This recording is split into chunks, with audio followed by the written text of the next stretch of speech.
All right, I am Sarah Peters, and I am here with... Isaiah Peters. This is my little brother. Isaiah, how old were you when you learned the ABCs? I don't know, like 5? Yeah? Can you say them for me right now? Just say the alphabet. Okay. A, B, C, D, E, F, G, H, I, J, K, L, M, N. Can you sing it? Okay. A, B, C, D, E, F, G, H, I, J, K, L, M, N, O, P, Okay, Q. that's good. That's enough. Do you know how to alphabetize anything? Put in an alphabet order? Yes. Do you sing the ABCs in your head when you do that? I do not sing them, but I do just think of them in my head. Yeah. All right, that concludes our interview. Thank you. Like most of you, music played a critical role in my life. From learning my very first song, the ABCs, to performing with BYU's own marching band, I have always loved music. In fact, I don't think I've met anyone who doesn't like music even a little bit. Professional music careers are limited, with a very select number of people making it in the industry. Yet, time and time again, we still attend all the horrible middle school band concerts, the underfunded school musicals, and almost all of us learned hot cross buns on recorder in elementary school. Music has such a big impact on our lives. Star Wars would never be the same without the iconic soundtrack, and our lives wouldn't be the same without the soundtrack we choose to listen to every day. I would go as far to say that music was one of the most influential things in my education. But what exactly makes music so important? To start out with some broad numbers, Brian McDaniel conducted a study on how much music affects test scores. He compared the scores received on California state tests in Title I school districts between students participating in music and students who are not. For the English portion of the California High School Exit Examination, CASI for short, 31 out of 38 students involved in music passed, and only 134 out of 522 students not involved in music passed. That's a difference of 82% to 26, but it doesn't stop there. In the math portion, the pass rate is 84% for students in music to 28% for students not in music. The amount of students taking the California state test is much higher, with 99 total students in music compared to 1,875 students not in music. For the CST English portion, the pass rate is 55% to 23%.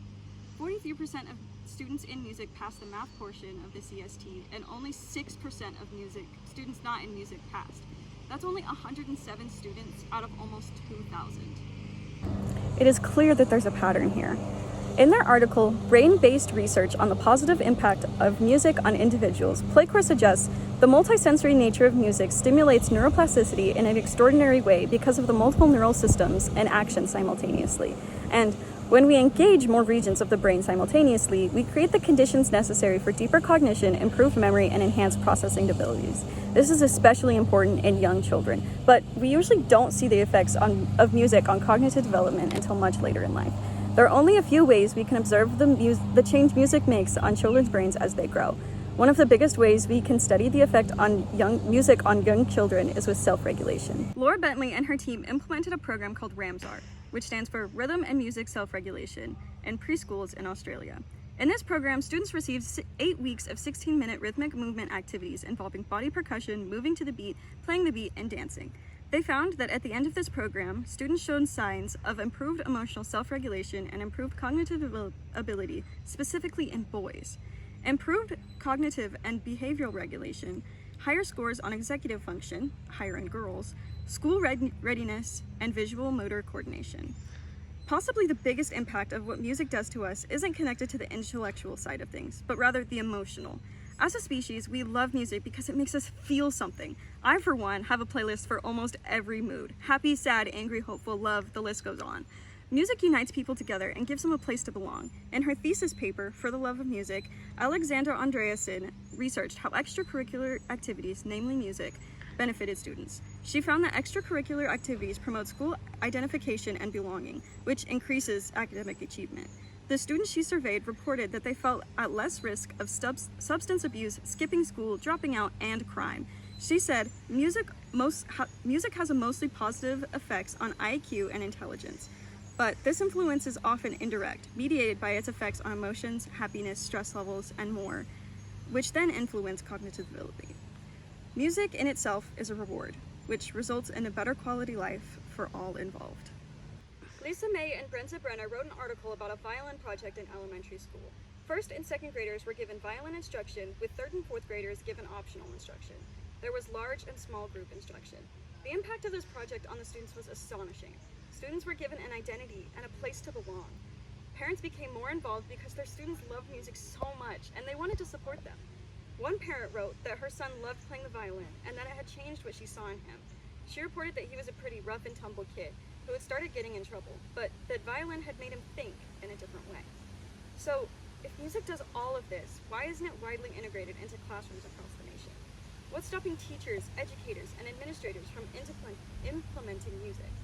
Andreasen says that this is likely due to the No Child Left Behind Act. The No Child Left Behind Act of 2001 also had a noteworthy effect on arts education in schools. With its focus on test scores, grades, and a narrow range of subjects in the curriculum, No Child Left Behind has squeezed out opportunities for arts education. The 38 Act set achievement goals for all public schools, measured by standardized assessments. More focus on immediate, tangible results such as test scores means less focus on making learning fun and meaningful. Another big factor that plays into the absence of music and arts integration in the classroom is a lack of funding and resources. In the next two parts of this mini-series, I will delve into arts in Title I schools, as well as how you can integrate music without necessarily having the budget or the expertise. Stay tuned!